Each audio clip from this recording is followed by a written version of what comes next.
Hi, and welcome back to my channel. This is Lindsay with Lindsay Plans, and today I'm going to do an episode of book thoughts on the book A River Enchanted by Rebecca Ross. So it starts with a letter and an ominous journey across dark waters. 10 years after being sent away to the mainland to become a bard, Jack Tamerlane is summoned home to Cadence. But his return is not a joyous one. Girls are going missing from the island, and Adara, future leader of the clan, believes Jack is the only one who can find them. Enchantments run deep on Cadence. Gossip is carried by the wind.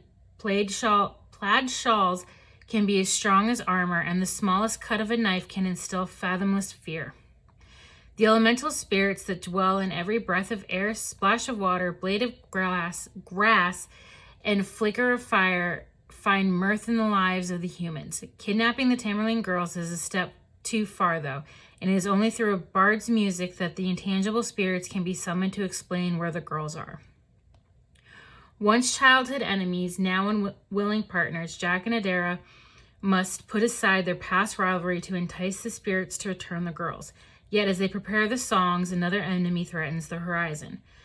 The Brecken clan of the West, sworn enemies of the Tamerlanes, opened communication lines for the first time in centuries.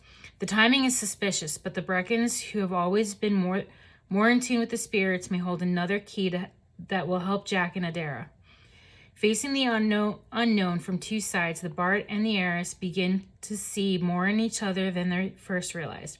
But as they get closer to uncovering where the girls are and why they were taken in the first place, it becomes apparent the trouble with the spirits is far more sinister than they first expected. An older, darker secret about Cadence lurks beneath the surface, threatening to undo them all, and no harp song may be strong enough to stop it. With unforgettable characters, a spellbinding plot, and gorgeous world building, A River Enchanted is a stirring story of duty, love, and the power of true partnership, and marks Rebecca Ross's brilliant entry on the adult fantasy stage.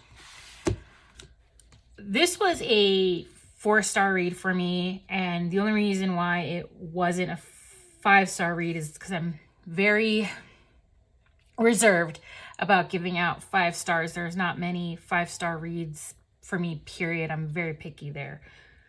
But I loved the way this was written. I love the world that was built.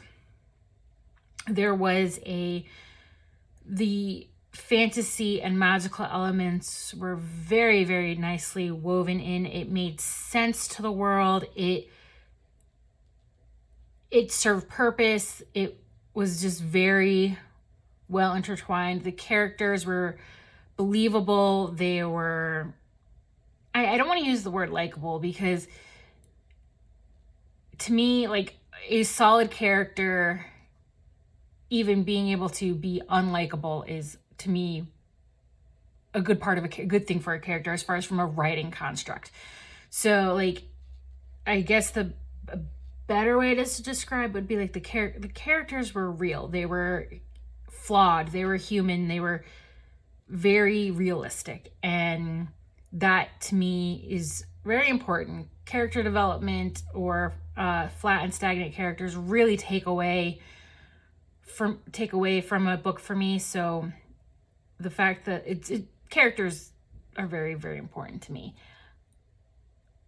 The only thing that really kind of annoyed me, and it's such a petty thing, I will admit it, is in this, the main character's name is Jack. Nothing wrong with the name Jack. However, it stood out because it's the only, like, modern name. Like, from the summary, one of the other characters is Adara, there's Freya, there's, like, all of the other characters had more fantasy-based names that were not common in our modern world. So to have all of those more names that were kind of more unique to the elements of the story, and some more rooted in some mythical elements, and then have the main character be named Jack, just kind of stood out for me. I don't know if there was a purpose to that. I didn't look into it. So that being said, this is the first in a series. The second book is called A Fire Endless, and that comes out on December 6th. I do plan on getting it. I almost pre-ordered it once I discovered that this was a series, but I didn't, simply because in the event that Book of the Month comes out with it, I will snag it that way. I don't know. I have just been a member of Book of the Month for just about a year, so I don't know how series work. If they just if they pick them up, if they don't, I'll find out in December. So if it is not a December Book of the Month, I will definitely be picking it up. So I'm looking forward to the next installment. And that's pretty much all I had for that. So please like and subscribe. And until next time, peace out, Girl Scout.